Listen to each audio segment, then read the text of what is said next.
हैं SS4 news. प्रत्येक खबर पहुंचाए आप तक। 200 चूहे खा के बिल्ली हज करने जा रही है। राहुल गांधी विरोध कर रहे हैं। राहुल गांधी, तुम्हें मालूम है खेती क्या होती है रे? किसानी क्या होती है? गुड़ गन्ने के रस से बनता है कि मशीन में से निकलता है, पता है तुम्हें? वहां का भुट्टा ऐसे लगता है कि ऐसे लगता है, बता सकते हो क्या? ये विरोध करेंगे किसान का। ये किसान कानून क्या है? मोदी जी का मैं अभिनंदन करना चाहता हूं। अगर सबसे बड़ा किसान हितैषी हिंदुस्तान में कोई है तो उनका नाम है श्रीमान नरेंद्र मोदी जी। भारत के लिए भगवान का वरदान है नरेंद्र मोदी। एक वो देवता है और दूसरा हमारा अन्नदाता है,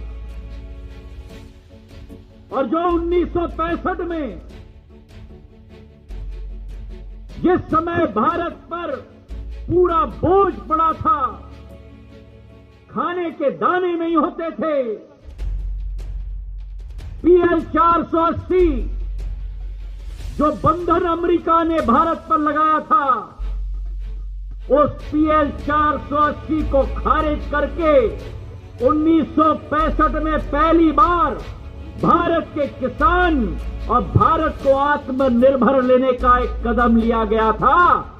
आज मेरे भाई और बहनों, वो दूसरा स्वर्ण दिवस है जब भारत के किसान को आत्मनिर्भर कराने के लिए नरेंद्र मोदी जी के नेतृत्व में ये 3 किसान कानून लागू हुए हैं। नेतृत्व पर दाग लगाने की एक सोची समझी षड्यंत्रकारी एक रणनीति है। आप सभी लोग अन्नदाता हैं और अन्नदाता का जो दर्जा आप लोगों को वास्तव में मिला वो प्रधानमंत्री मोदी जी के 2014 में प्रधानमंत्री बनने के बाद ही मिला। और निरंतर भारत सरकार और हमारी उत्तर प्रदेश की पूज्य योगी आदित्यनाथ जी की सरकार दोनों मिलकर, और जहां जहां भारतीय जनता पार्टी की सरकार है वो सभी सरकारें आप किसान भाइयों के साथ पूरे मजबूती के साथ खड़ी हैं और हर आपके सुख दुख में सम्मिलित हो रही है। आपके हित में काम हो रहा है। किसान बिल जो कृषि बिल आया है वो आपके हित में है, उसको समझिए और उसके साथ आप खड़े होइए। इस आंदोलन का बहिष्कार करिए। कानूनों के पीछे भारत सरकार की नीति और नीयत दोनों सही है, और हम लोगों ने किसान यूनियन के साथ बातचीत की है, उनको समझाने का भी प्रयास किया है, और हमारी इच्छा है कि वो क्लॉज बाई क्लॉज चर्चा करें, और हम लोगों ने जो अपनी तरफ से प्रस्ताव दिए हैं उन पर उनका क्या मत है वो व्यक्त करेंगे, तो निश्चित रूप से हम लोग चर्चा को आगे बढ़ाएंगे। रिपीट का कोई सवाल नहीं है ना सर? कोई रिपीट का कोई सवाल है? किसानों को बुलाने के लिए क्या सरकार भी पहल कर सकती है, डेट दे सकती है किसानों को बुलाने के लिए? नहीं, अभी बातचीत है, उन लोगों के कार्यक्रम चल रहे हैं। तोमर साहब कोई चांस है रिपीट करने के लिए?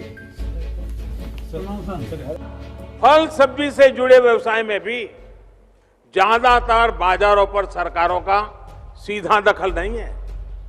साथियों, यह उदाहरण मैं विस्तार से इसलिए दे रहा हूं क्योंकि आजकल दिल्ली के आसपास किसानों को भ्रमित करने की बड़ी साजिश चल रही है। उन्हें डराया जा रहा है कि नए कृषि सुधारों के बाद किसानों की जमीन पर दूसरे कब्जा कर लेंगे। भाइयों बहनों, मैं आपसे जानता हूं, क्या कोई डेयरी वाला आपसे दूध लेने का कॉन्ट्रैक्ट करता है तो आपकी गाय भैंस ले जाता है क्या? कोई फल सब्जी खरीदने का उद्यम करता है तो क्या आपकी जमीन ले जाता है? क्या आपकी प्रॉपर्टी उठा के ले जाता है क्या? साथियों, हमारे देश में डेयरी उद्योग का योगदान कृषि अर्थव्यवस्था के कुल मूल्य में 25% से भी ज्यादा है। ये योगदान करीब करीब 8 लाख करोड़ रुपए होता है। दूध उत्पादन का कुल मूल्य अनाज और दाल के कुल मूल्य से भी ज्यादा होता है। इस व्यवस्था में पशुपालकों को आजादी मिली हुई है। आज देश पूछ रहा है कि ऐसी ही आजादी अनाज और दाल पैदा करने वाले छोटे और सीमांत किसानों को क्यों नहीं मिलनी चाहिए? किसानों का हित पहले दिन से हमारी सरकार की सर्वोच्च प्राथमिकताओं में से एक रहा है।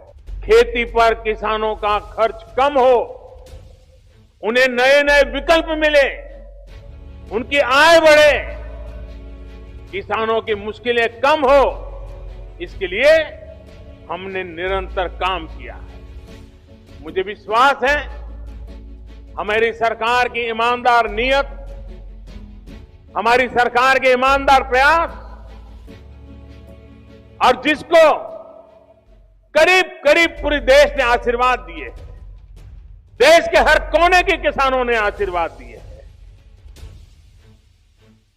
मुझे विश्वास है कि किसानों के आशीर्वाद की ये ताकत, देश भर के किसानों के आशीर्वाद की ताकत, जो भ्रम फैलाने वाले लोग हैं, जो राजनीति करने पर तुले हुए लोग हैं, जो किसानों के कंधे पर बंदूकें फोड़ रहे हैं,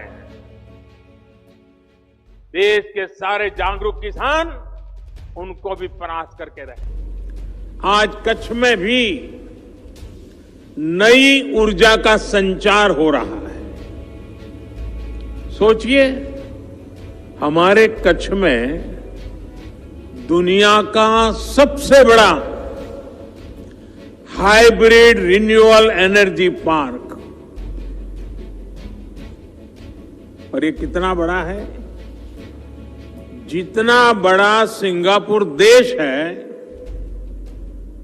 बहरीन देश है, लगभग उतने बड़े क्षेत्र में कच्छ का ये रिन्यूएबल एनर्जी पार्क होने वाला है। फॉर न्यूज प्रत्येक this is for news channel को लाइक, शेयर और सब्सक्राइब